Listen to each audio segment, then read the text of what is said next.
이번 주부터 국내 모두에서 1분기 실적 발표가 본격화됩니다. 우리나라 같은 경우에 삼성전자, LG전자로 시작을 했기 때문에 시작 자체가 상당히 좀 양호하게 시작이 됐고요. 그리고 3월부터 경기 지표들이 굉장히 많이 회복이 됐기 때문에 이번 실적에 대한 기대도 남다르지 않나라는 생각이 듭니다. 국내 시장 모두에 대해서 지금 알아보는 시간을 갖도록 하겠습니다. 이진우 GFM 투자연구소 소장 나오셨습니다. 안녕하십니까? 네, 안녕하십니까? 먼저 미국 시장서부터 좀 짚어볼까요? 네. 지난 주말은 뭐 그다지 크게 주가가 움직이지는 않았던 것 같은데 여전히 다우지수 S&P 500은 모두 다 사상 최고치 경신을 계속하고 있는 상태입니다. 네. 미국 시장 어떻게 지금 보십니까? 예, 뭐 그동안 이제 주로 이제 미국 시장 중심으로 살펴보다가 예.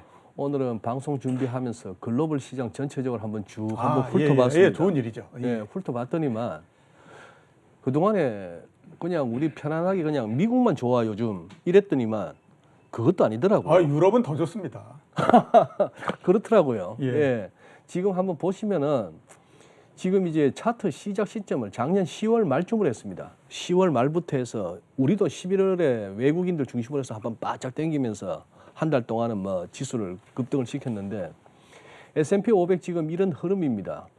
최근 들어서 이렇게 뭐 한 2주 이상, 3주째 뭐 계속 꾸역꾸역 올라가고 있죠. 예. 작년 11월부터 그러면 얼마를 올랐는가 한번 계산을 해보니까 28% 올랐습니다. S&P 500이. 그 다음에 미국 나스닥도 28.8%입니다. 다만 지난 2월 달 고점을 아직 못 넘어서 뭐 사상 최고치 경신 소식 할 때마다 나스닥은 빠집니다만 여기도 28.8%. 예. 뭐 나쁘지 않죠. 그 다음에 영국 FTSE 브렉시트 되면 큰일 날 것 같이 얘기했고 또 무슨 뭐 영국발 변종 바이러스 뭐 이렇게 해서 영국 걱정은 많았는데 예. 얘도 26% 올랐습니다. 최근 추세 나쁘지 않습니다. 저 우상향하는 선만 지켜진다면 계속 갈 것 같은 느낌.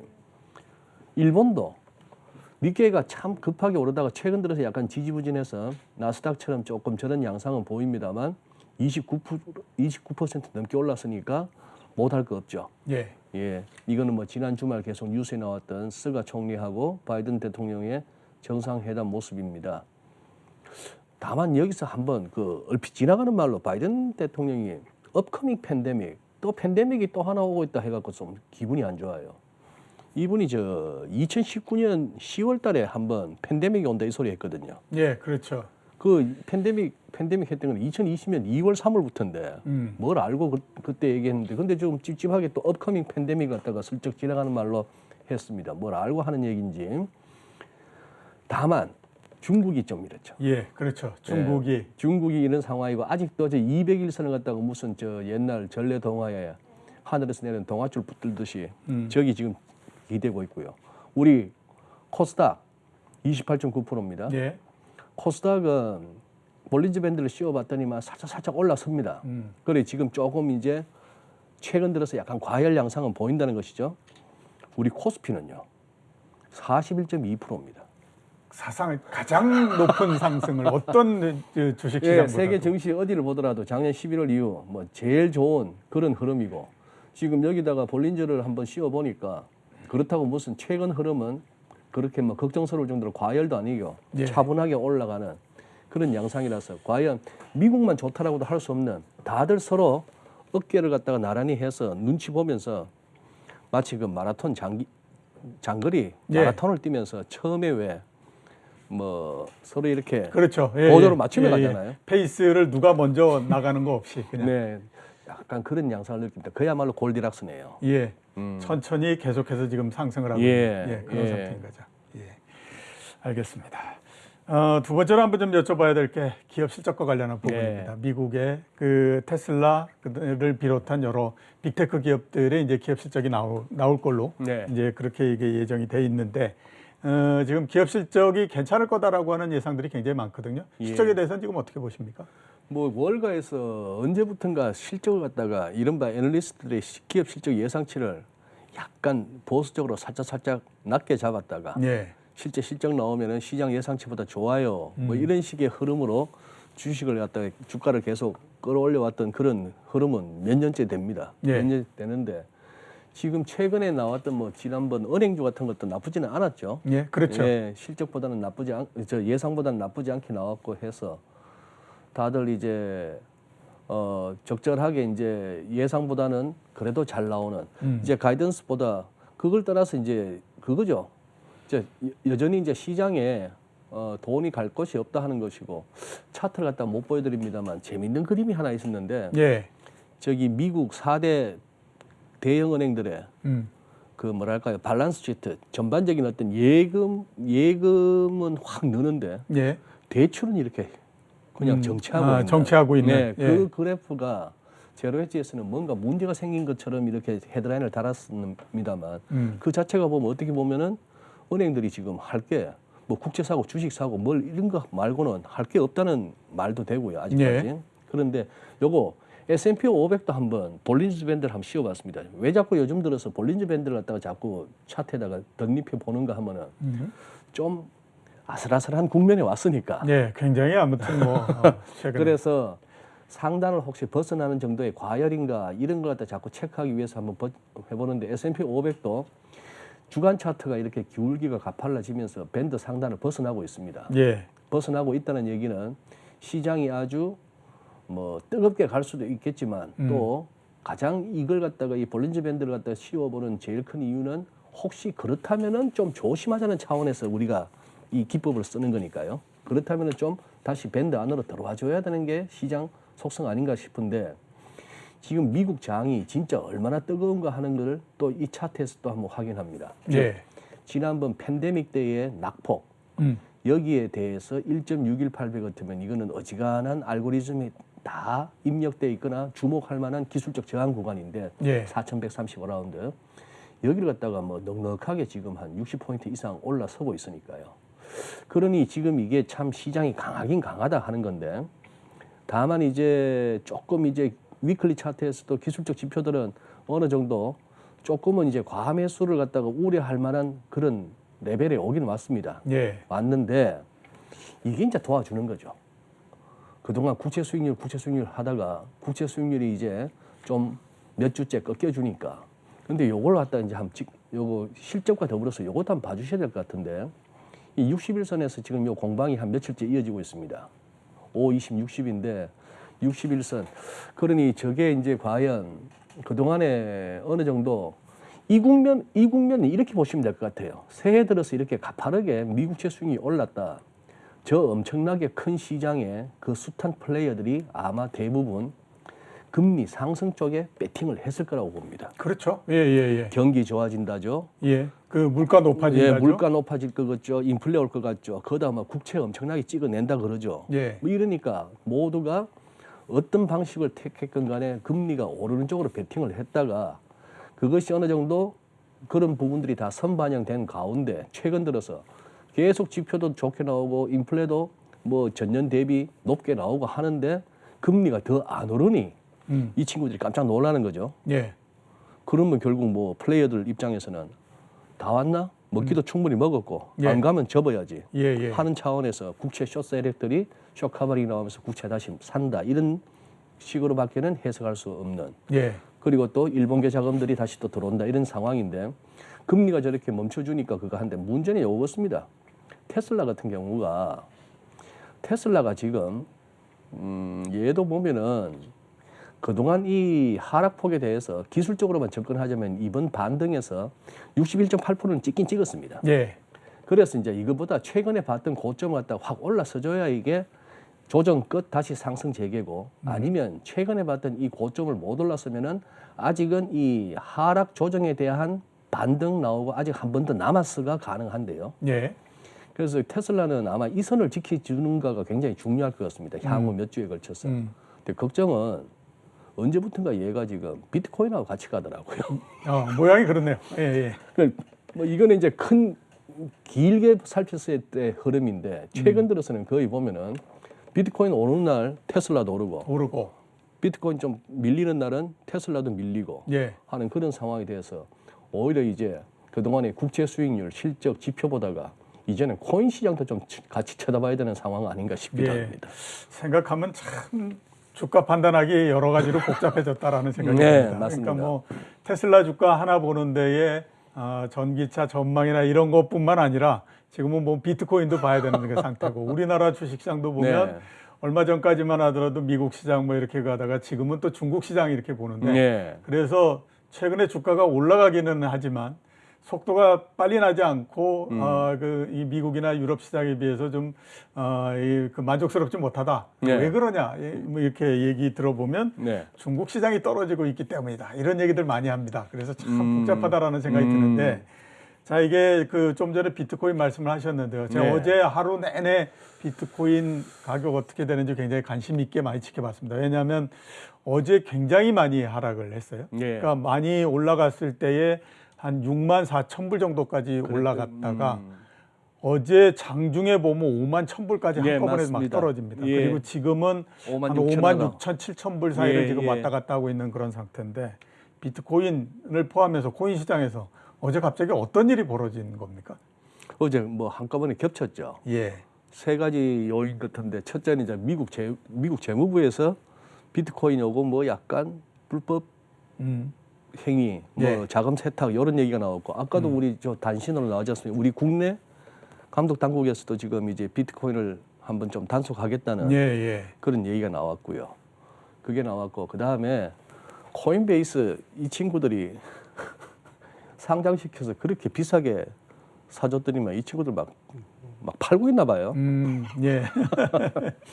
뭐 그 친구들 입장도 이해합니다. 얼마나 고맙겠습니까? 그렇죠. 예. 이렇게 뭐 이제는 때려쳐도 될 정도로 그렇게 됐는데 지금 코인 시장을 갖다가 코인 매니아 분들하고 코인 시장을 갖다가 조금 이렇게 부정적으로 보시는 분들 간에는 뭐 극단의 어떤 견해차가 있습니다만 예. 저도 조금 그 후자에 속하는데 우선 벌써 제가 제목을 이렇게 달았습니다. 일론 머스크의 트윗질. 이 질이란 거는 별로 안 좋은데 예, 그렇죠. 이거 도지 바킹 했던 문 해가지고 이 달에서 시바견 멍멍거리고 있는 이거 하나 올렸다고 도지 코인이 이렇게 올라가 버렸습니다. 예. 그러니 지금 주말 동안에 그런 이런저런 재료들이 겹치기도 하면서 뭐 한 15% 한 시간 동안에 비트코인이 빠질 때 같이 이렇게 밀리긴 했습니다만 도지코인은 지금 지 혼자 오르고 있는 중이에요. 예, 그렇죠. 오르고 있는 중인데 얘가 지금 5센트 하던 게 지금 45센트 갔으면 5구 45, 9배 아닙니까? 9배 올라간 거죠. 9배 올랐다가 지금 이러고 있으니까 뭐 50센트 같으면은 우리 돈으로 한 600원 하나요? 600원, 예, 600원 정도 하는 거죠. 600원이면 비트코인 6천만 원, 7천만 원에 비하면 이거는 뭔지는 몰라도 예. 얘가 1달러 못 갈 이유 뭐 있겠으며 100달러인데 왜 못 가겠습니까? 뭔지는 예, 모르겠습니다. 그 생각으로 이제 가장 그 생각으로 하는 낮은 그 가격에 있는 코인을 하는 거죠. 예. 다들 하는 얘기가 그거 아닙니까? 변동성이 있어서 재미있고 손만 느끼기 좋고 차트 잘 맞고 뭐 그런 얘기를 합니다. 자, 그런데 비트코인은 이 그래프는 제가 뭐냐 하면은 금요일 날 오후에 라디오 방송을 나가면서 저 그림을 갖고 갔었습니다. 예. 갖고 가서 저는 딴 건 모르겠습니다만 이 지금 비트코인의 이 모습이 아까 말씀드린 손맛 좋고 변동성이 있고 차트 잘 맞아서 한다라고 하는데 차트가 잘 맞는 걸 인정한다면은 이 차트는 이건 빠지는 차트예요. 어떤 기사에서 번역이 잘못됐는지 아니면은 그 인용했던 그 애널리스트가 잘못 말했는지는 몰라도 지금 비트코인에서는 상승 삼각형 패턴이 나오면서 아주 강세장으로 완전 굳어졌다는데 이거 상승 삼각형이라고 부르면 안 됩니다. 이거는 상승 삼각형이 아니고 예. 이거는 진짜 그 교과서에서 아주 이렇게 중요성으로 따지면 굉장히 중요한 패턴 중에서도 끝물에 나오는 끝물에 나오는 끝물에 그렇기 나오는 때문에 상승 예. 쐐기형이죠. 다이애그널 웨지라고 하는 상승 쐐기형이라서 이거는 이렇게 이 하단을 갖다가 깨고 내려오면은 손절이 한꺼번에 몰릴 수 있는 그런 어떤 국면입니다. 예. 자, 이런 어떤 좀 아슬아슬한 상황 하에서 아까 말씀드린 그런 한 두어 가지의 재료들이 겹치면서 한번 저 매도세가 이제 몰렸던 것 같은데 지금 현재 분위기로 봐서는 여기서 이런 어떤 파동을 갖다 예상할 수 있는 이유는 반등을 예상할 수 있는 거는 이런 장이 있었으면 코인이나 무슨 시장에서라도 이렇게 올랐던 장에서는 좀 빠진다 하더라도 처음에는 당연히 저가 매수 세력이 또 있을 수밖에 그렇죠. 예, 없기 오른 때문에 게 있기 때문에. 오른 게 있기 때문에 예, 요거 한번 좀 지켜볼 필요가 있을 것 같습니다. 지켜볼 필요가 있는데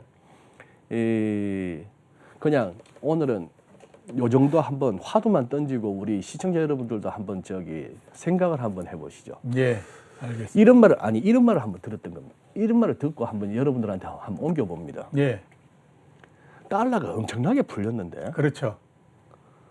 이 엄청나게 풀린 달러가 실물 경제로 가면 좋은 거 아니겠습니까? 그게 가장 그게 가장 거죠. 바람직한 예, 거고 예. 그러자고 했는데 예, 근데 지금 그게 아직까지 잘 안 됐거든요. 예, 잘 안 됐는데 그러다 보니까 그 달러가 어딘가에 잠겨 있어야 될 거 아닙니까?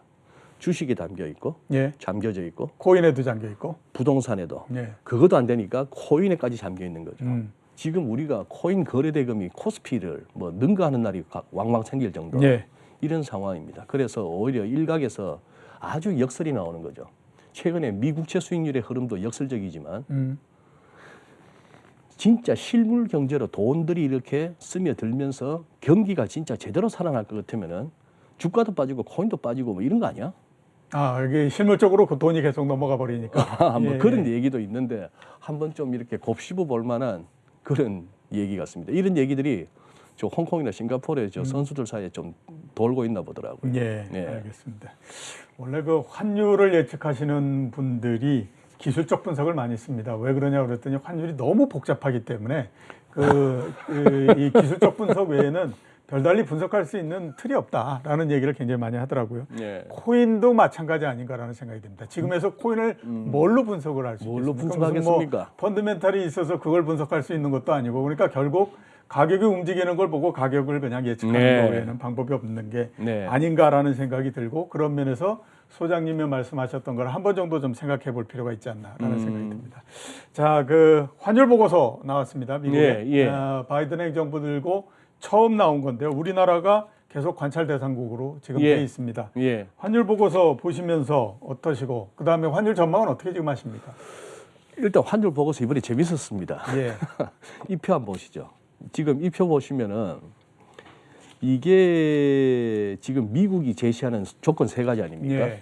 미국을 상대로 무역 흑자 200억 달러 이상을 내고 그리고 경상수지 흑자가 그 나라 GDP의 2%를 초과하고 그리고 외환시장에서 개입을 하는데 그 나라 자국 통화 약세로 하기 위해서 우리 서울에서 치면은 달러 매수 개입 이런 게 GDP 2% 이상 규모에 달하는 순매수가 나오고 예. 이 세 개가 되면은 환율 조작국입니다. 예. 지금 이게 대만, 베트남, 스위스 음. 얘들은 환율 조작국에 들어가야 됩니다. 예, 그렇죠. 지난번에 베트남하고 스위스는 실제 또 환율 조작국 지정됐었고요. 지난 12월에. 그랬는데 이번에 환율 조작국은 한 군데도 없었습니다. 예. 한 군데도 없었고 우리는 항상 이 두 개는 해당됐지만 그래도 당국이 요 조건에 안 걸리게 적당하게 매수 개입도 했다가 또 오를 때는 매도 개입도 했다가 해서 요 조건을 갖추는 거고 중국은 GDP가 워낙 크다 보니까 미국 상대로 이렇게 어마무시한 흑자를 내매도 불구하고 그렇네요. 예. 1.9%밖에 안 돼서. 조건이 안 되는데도 불구하고 트럼프 행정부에서는 중국 환율 조작국이야라고 지정을 했었고 예. 이번에는 세 나라가 다 저렇게 지정할 만한데도 환율 조작국이야 해도 할 말 없는 조건인데도 불구하고 다 아니고 좀 살펴보겠다 했습니다. 심층 관찰 대상국. 그래서 뭐 대만 봐주려고 그랬다. 뭐 이런 말도 있는데 어쨌거나 좀 환율 보고서 정치 도구가 됐다는 느낌이고 막상 환율 조작국 뭐 지정된들 우리가 뭐 현실적으로 그렇다고 해서 크게 그건 없었습니다. 그렇죠. 예, 다만 이제 앞으로 이제 관건은 그건데요. 여전히 이제 4월 달에도 배당금 역송금 수요에 기댄 달러 롱플레이는 별 재미는 없었습니다. 해마다 그랬습니다. 다 알려진 재료 갖고는 돈이 안 벌리는 거죠. 예, 그렇죠. 그런 상황인데 지금은 우리 환율은 여전히 1,110원하고 1,130원 뭐 그 사이에 좀 갇혀 있는 상황입니다만 지금 키는 요겁니다. 유로입니다. 유로 지금 일간 차트인데 이렇게 지금 나름대로 아까 센터장님 말씀하신 대로 고려할 요인은 너무 많고 예. 그게 상호 어떻게 작용하는지도 복잡하고 그러니 차트 들이대고 딜러들이 갈 수밖에 없는데 예.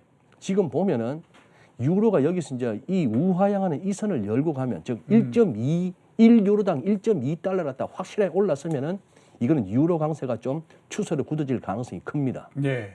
자, 그렇게 된다면은 뭐 전반적인 달러 시세를 쫓아가는 우리 한국에서도 배당금 시즌 끝나고 나면 조금 더 밀릴 가능성은 염두에 두셔야 되는데 요거 이렇게 한번 염두에 두시고 한번 살펴보시죠. 지금 유로가 약간 재료상으로는 강세 요인이 많습니다.